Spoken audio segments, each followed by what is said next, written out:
오늘은 남의 일이 아닙니다. 남의 일이 아닙니다라는 제목으로 여러분과 은혜를 나누고자 합니다. 요즘 TV만큼이나 사람들이 즐겨보는 시각 매체 가운데 하나가 방송 매체가 바로 유튜브라는 것 여러분 잘 아실 겁니다. 특별히 젊은 분들은 다 보시겠죠. 유튜브라는 것이 단순히 영상만 전달하는 게 아니라 영상이 담고 있는 내용에 따라서 어떻게 보면 특별히 우리 한국 같은 경우 기존 매체보다 더 큰 호응과 때로는 영향력을 발휘하기도 합니다. 과거에는 생각할 수도 없었죠. 저희들 어렸을 때 TV에 나오는 방송 딱 세 가지였죠. KBS, MBC, TBC. 그리고 KBS 제1, 제2로 나눠졌고 나중에 TBS 없어지고 SBS 생기고 지금은 종편이라고 해서 많은 다른 케이블 방송 그런 국영 방송 말고 그런 사사로운 이익을 추구하는 그런 방송들도 많이 생겨났습니다.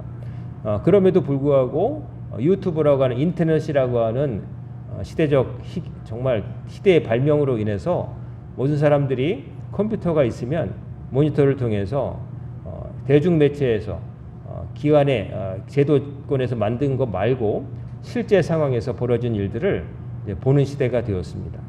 그래서 지구 전 반대편에서 벌어진 일들, 우리가 기존 매체에서는 관심조차 없었고 그런 일이 있었는지도 모르는 일들이 지금은 방송이 됩니다. 그리고 우리가 갖고 있는 그 휴대폰, 거기에 카메라 기능이 있어서 이제 그것으로 찍어서 올리면 실시간으로 아무리 통제하고 막아도 볼 수 있는 시대가 되었습니다. 그럼 어떻게 보면 모든 것이 보여지는 시대. 그래서 이 유튜버라는 것이 굉장히 힘이 있는데 이 우리 유튜버를 보면은 유튜브라는 게 그런 구조죠. 유튜브라고 하는 영상을 올릴 수 있는 시스템을 만들어 놓고 거기에 사용자들이 어떤 영상을 찍어서 올리고 올린 것들을 사람들이 많이 봐주고 이렇게 많이 사용하게 할수록 이제 수익금을 주는 거죠.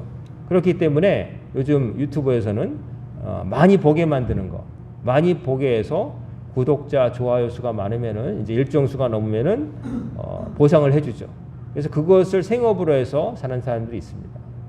보면은 그러다 보니까 재미있거나 눈을 확 잡아 끌지 않으면 사람들이 보지를 않아요. 그래서 지나치게 자극적이고 선정적인 것, 사람들이 지나갈 수 없게 만드는 다소 과장되고 위험천만한 일들, 그런 것들을 보여주기도 합니다.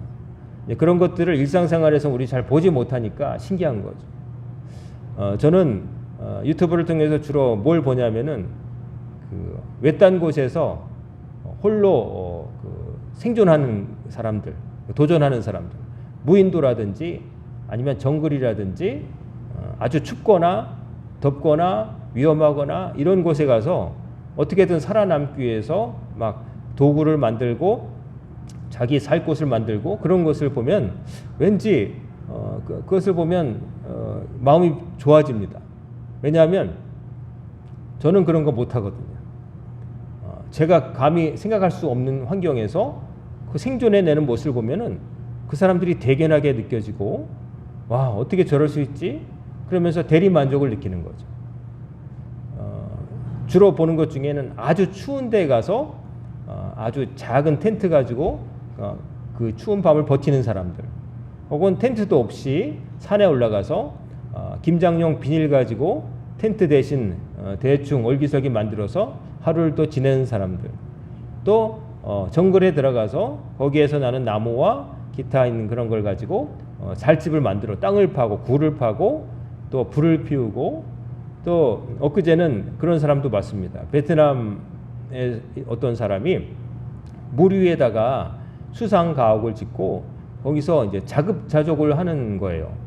무슨 뜻이냐면은 그 대나무나 이런 것들로 물 위에 뜨는 집을 만들어요. 만든 다음에 거기에다가 별을 심습니다. 물 위에 뜬 거기에 물이 항상 찰랑찰랑하니까 거기다가 이제 별을 심어서 별을 키우고요, 꽃을 키우고요, 또 산에 가서 나무를 가져다가 흙을 퍼다가 이제 심어요. 심은 다음에 열매를 얻기 위해서는 가루바지가 필요하니까 심지어 산에 가서 잠깐 물 위에서 나와가지고 벌집을 채취해 가지고 여왕벌을 이제 납치해다가 그 나무통에 넣고 벌들이 모이게 해서 가루바지까지 하고 꿀도 먹고 가루바지도 해서 열매도 따먹고 그 1년 동안 하는 걸 보여주는 거죠. 심지어 물고기도 기릅니다. 그 안에 그 가두리 양식장처럼 만들어 가지고 큰 물고기를 작은 물고기를 잡아다 크게 해서 키워 가지고 잡아먹고 자급자족하는 거예요. 쌀도 그 경작 그 안에서 만들어내고 밥을 지어 먹고 또 나물과 향신료들 만들어 가지고 요리해서 먹는 거죠. 그 과정을 1시간 동안 보여주는데 일일이 다 보진 않았고 중간중간에 중요한 부분을 보는데 야, 사람이 저렇게도 살 수 있구나. 저런 것들이 하나님께서 다 사람이 사는데 필요한 것들은 자연에 다 준비해 두셨는데 이제는 우리가 그런 걸 못하죠. 왜냐하면 우리는 사다 먹는 시대가 됐기 때문에 내가 직접 하지 않아도 누군가 만들었기 때문에 시장에 나가면 살 수 있기 때문에 구태할 필요가 없는 거죠. 바구니를 막 풀로 엮어서 만들고 보면 좀 신기합니다. 어떻게 저걸 엮어서 저런 그릇을 만들 생각을 했지? 그런 생각도 해보고요. 또 어떤 사람은 완전히 원시시대 때부터 사람이 사는 것을 보여주는 사람도 있어요. 대사 한마디 없이 그냥 자기가 뚝딱뚝딱 돌 가지고 망치도 만들고 심지어 이제 점점점 문명이 발달하는 걸 그 사람 하나가 다 보여주는데 처음에는 초기에 그 지푸라기를 만드는 움집에서 시작해서 나중에는 벽돌로 기와를 만들어냅니다. 그것도 그냥 숲속에 들어가서 나중에는 철광석을 또 재련해내기도 해요. 그 안에서 나무를 떼가지고 석탄을 만들어내고 용광로를 만들고 그 흙에 있는 쇠 성분을 끄집어내서 동그랗게 만든 다음에 그것으로 연모도 만들고 또 흙을 구워서 도자기도 만들고 뭐 기와도 만들고 뭐 하여간 다 만들어냅니다. 그래서 그 사람 때문에 아류들이 많이 생겼어요. 그 사람이 성공을 하니까 대사 한마디 없어요. 음악도 없고 그냥 혼자서 묵묵하게 카메라 하나 켜놓고 그 과정을 보여줍니다. 몸으로 하는 과정을. 근데 그게 돈이 되니까 막 여기저기서 가짜들이 만들어져 가지고 가짜들은 더 그럴듯한 게 뭐냐면 땅을 파고서 그 안에 호텔같이 막 건물을 짓는 거예요. 남자 2명이서 나중에 조작으로 밝혀졌어요. 가짜들 기계 써가지고 해놓고서 손으로 한 것처럼 들통이 난 거죠. 어쨌든 제가 지금 말씀드리고 싶은 거는 사람들은 자기가 하지 못하는 것을 누군가 할 때 그것을 보면서 대리 만족을 느껴요. 어떻게 저렇게 할 수가 있지? 나라면 참 못할 텐데, 나라면 못할 텐데 이런 생각하는 거죠.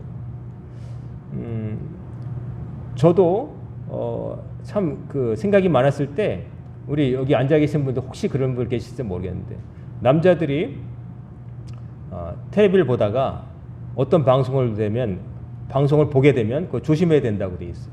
뭐냐면은 나는 자연인이다 이거 찾아보기 시작하면 남자들이 죽지 못해서 사는 거라 보면 된다는 거죠. 다니던 직장 때려치고 정말 산으로 들어가고 싶다.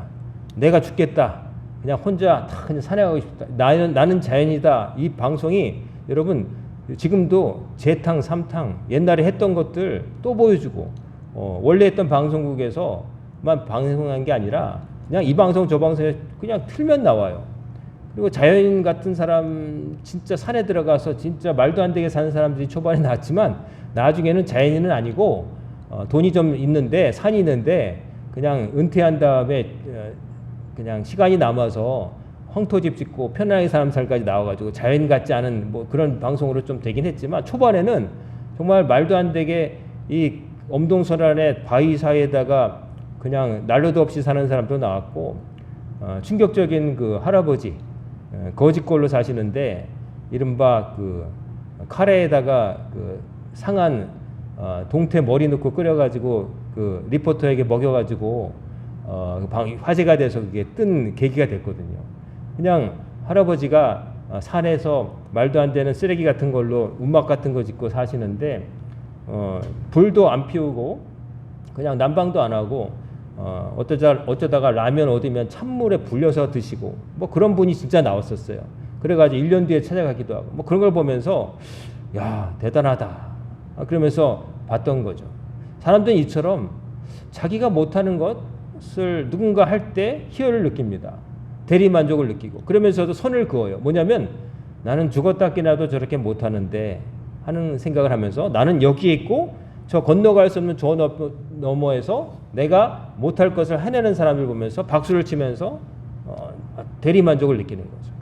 그러면서 정작 그렇게 자기도 선을 넘어서 해보지는 않습니다. 그냥 여기 앉아서 보는 걸 좋아하는 거죠. 내가 하는 게 아니라 보는 걸 좋아해요. 직접 하지는 않고. 왜냐하면 힘들고 괴롭고 지불해야 될 대가가 많으니까 안 하는 거죠. 대신 봅니다. 남이 하는 것을 봅니다.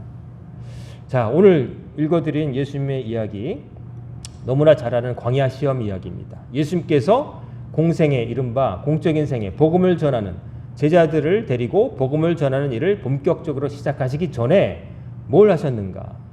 하나님께서는 성령님을 보내셔서 놀랍게도 예수님을 광야로 가게 하시고 거기서 마귀의 시험을 받게 하십니다. 하나님이 하신 거예요. 성령에 이끌려라고 돼 있으니까.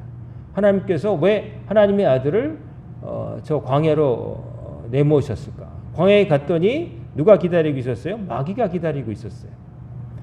좋은 곳으로 보내신 게 아니라 광야로 보내셨습니다. 광야는 사람이 살기 힘든 곳입니다. 짐승이 살고 그렇지만 사람은 살기 어려운 곳이죠. 편안한 것은 일도 없는 곳입니다. 낮에는 덥고 밤에는 춥고 들짐승이 항상 노리고 있고 또 아주 운이 나쁘면 강도를 만나서 죽어도 어디에 버려져도 아무 말 못하는 그런 곳이죠. 사람도 없어요. 대화할 사람 없어요. 그런 곳에 하나님의 아들 예수님을 보내셨다는 거죠. 그리고 거기는 놀랍게도 마귀가 기다리고 있었어요. 자, 마귀가 기다리고 있었는데 그때 예수님의 상황은 어떤 거냐면 2절에 보면 40일을 밤낮으로 금식하신 후에 줄이신지라. 예수님께서 40일을 아무것도 마시지도 않고 드시지도 않고 굶주리셨을 때 마귀가 나타났다는 거죠. 가자마자 예수님 오셨어요 라고 반긴 게 아니라 40일 동안 인간이 겪을 수 있는 극심한 어떤 굶주림. 여러분 배고픈 것보다 힘든 게 어디 있을까요? 그래서 우리가 여러 가지 우리가 문제가 있지만 먹고 사는 문제보다 중요하지 않다고 생각하잖아요. 다들 먹는 게 중요하다. 먹고 살자고 하는 일 아니냐 이런 말 하잖아요. 다 먹자고 하는 일인데 하면서 어려운 일도 해내고 그렇게 하잖아요. 어떤 굴욕도 견디고 먹는 거. 왜냐하면 못 먹으면 굶주리니까 생존과 직결되기 때문에. 그래서 예수님이 가장 굶주리셨을 때 마귀가 나타나서 뭐라고 하냐면 첫 번째 내가 만일 하나님의 아들이거든 명하여 이 돌들로 떡덩이가 되게 하라. 자, 굶주리신 예수님께 인간의 몸을 갖고 계신 상태니까 우리와 똑같으신 거죠. 하루 이틀도 아니고 40일을 굶으신 거죠. 얼마나 이제 굶주리셨겠어요. 그때 마귀가 나타나서 하는 말이 야, 네가 하나님의 아들이면 놀라운 능력이 있을 거 아니야. 그러면 왜 그 고생이야? 네가 하나님의 아들이라는 걸 증명하려면 앞에 있는 돌 떡으로 만들어서 먹으면 될 거 아니야.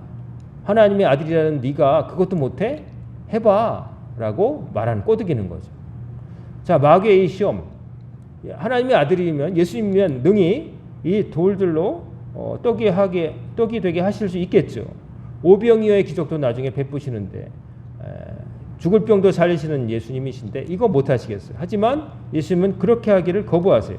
그러면서 뭐라고 하시냐면 기록되었으되 4절에 사람이 떡으로만 살 것이 아니요 하나님의 입으로부터 나오는 모든 말씀으로 살 것이라 이렇게 대답하셨다는 거죠.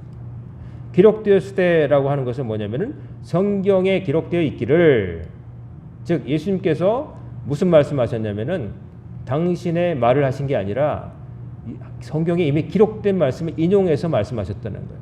그 말씀은 뭐냐면은 신명기에 있는